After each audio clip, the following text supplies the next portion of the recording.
Hey everyone, welcome back to the channel. Have you ever tried to break a bad habit, like quitting junk food or stopping procrastination, only to find yourself right back where you started a week later? It's frustrating, right? You tell yourself, this is the last time, but that last time seems to happen over and over again. You're not lazy, and you're not weak-willed. There's a powerful psychological force at play. And today, we're going to dive deep into one of the main culprits: cognitive dissonance.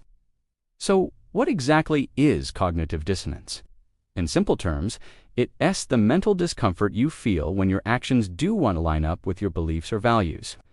Imagine you believe that eating healthy is crucial for your long-term well-being. That's your belief. But then you find yourself ordering a large pizza with extra cheese after a stressful day. That's your action. The clash between that belief, I should eat healthy, and that action, I'm eating this pizza, creates a mental tension, a sort of internal alarm bell. That feeling of guilt, unease, or even shame, that's cognitive dissonance. Our brains are wired to seek harmony and consistency. They hate this feeling of internal conflict. So, when cognitive dissonance strikes, your brain immediately starts looking for a way to resolve it and restore balance. It's like an automatic subconscious defense mechanism. Now, here's where it gets tricky for habit change. To get rid of that discomfort, you have two main options. The first, and often the harder one, is to change your behavior. You could throw away the pizza and make a salad instead. This aligns your action with your belief, and the dissonance disappears. Problem solved, right? But let's be real. In the heat of the moment, that's usually the path of most resistance. So, our brains often default to the second, easier option: changing our beliefs or justifying our actions. This is the mental gymnastics our mind performs to make us feel better about sticking to the old, comfortable habit. Instead of changing the behavior ditching the pizza, we start changing our thoughts about the behavior. You might start telling yourself things like, I had a really tough day, I deserve this treat. Or maybe, just this one time won't hurt. I'll start my diet again tomorrow, for real. You might even start questioning the original belief: is eating a pizza really that bad? Lots of people do it.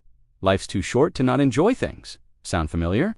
These are all rationalizations. They are little stories we tell ourselves to reduce the guilt and justify continuing the old habit.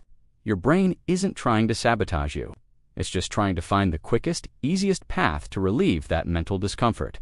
This process is incredibly powerful and often happens completely under the radar of our conscious minds. Think about someone who smokes. They know intellectually that smoking is terrible for their health. The belief is smoking is dangerous. The action is lighting a cigarette. To bridge this gap, they might downplay the risk. My grandpa smoked his whole life and lived to be 90. Or they might focus on a perceived benefit. It helps me relax and deal with stress. These justifications make it possible to continue the habit without being constantly overwhelmed by guilt and anxiety.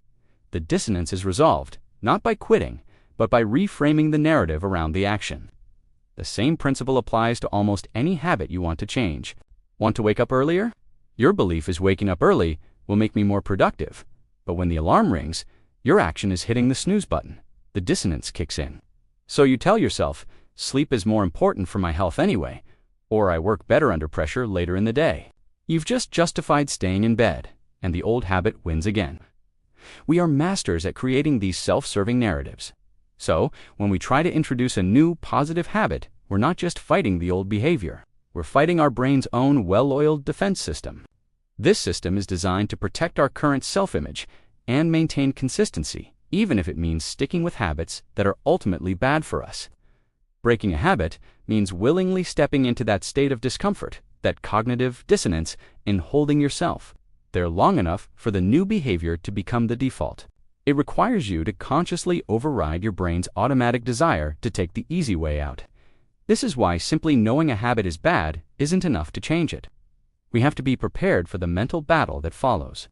We have to anticipate the justifications our minds will invent and have a plan to counter them.